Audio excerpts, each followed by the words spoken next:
6 yanvar 2026 yıl. Xudo xolasa xizmatlarimiz davom etadi. Ovalanma. Este. Bu açment kötüydü şimdi. Şu kömlerning malları ekan. Deryadan o'chaqda yetdi bu. Tot. Bir ayağını qo'ysa bo'ldi mana. Şu taşakkatı.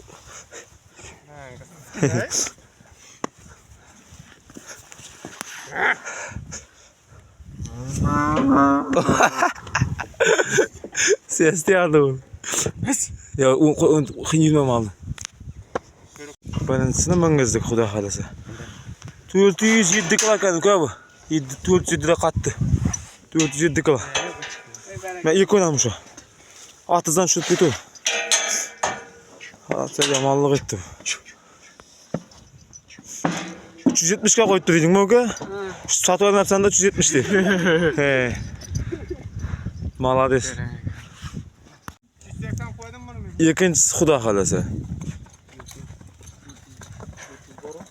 Otqu bu jani o. Havodan.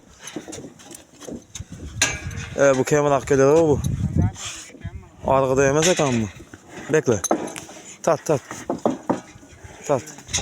Ya ilme. Jibat da o'zi mal. Sen açma mı ne?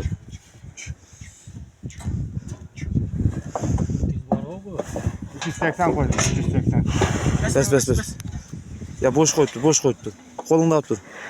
Ha kalanı koydu. 357 kilo kan bu. 357 kilo. Yukarıda abi mal.